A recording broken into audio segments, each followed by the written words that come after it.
بسم الله الرحمن الرحیم.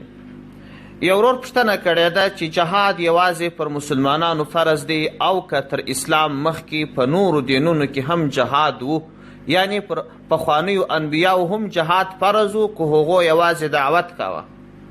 د دغه ورور د پوښتنې په جواب کې باید ووایم چې د قرآن عظیم شان آیاتونه پر دې دلالت کوي چې پر پخوانیو انبیاو هم جهاد فرض و. د سورة آل عمران 140 نمبر آیت دی. الله عز وجل فرمای وکأی من نبی قاتل معه ربیون کثیر فما وهنوا لما اصابهم في سبیل الله وما ضعفوا وما استکانوا والله يحب الصابرین. الله عز وجل د پخوانیو انبیاو قصې بیانوي، د هغو حال بیانوي چې د دې سره به الله والا خلق و.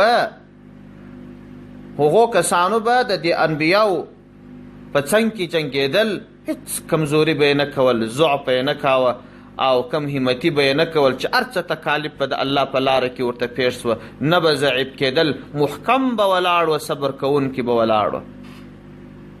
دا د پخوانیو انبیاو حال بیانوي. او بیا د دغه آیات پسې بل آیت دی.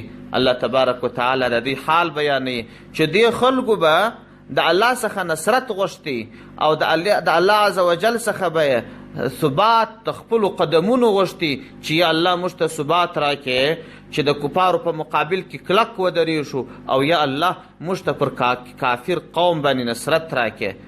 الله عز وجل حال بیانوي وما كان قولهم الا ان قالوا ربنا اغفر لنا ذنوبنا واسرافنا في امرنا وثبت اقدامنا وانصرنا على القوم الكافرين. حاصل دا چې د الله د کلام څخه داسې معلومیږي چې پر پخوانیو انبیاو باندې هم پر ځینو قومونو باندې جهاد فرض و. والسلام علیکم ورحمة الله وبرکاته.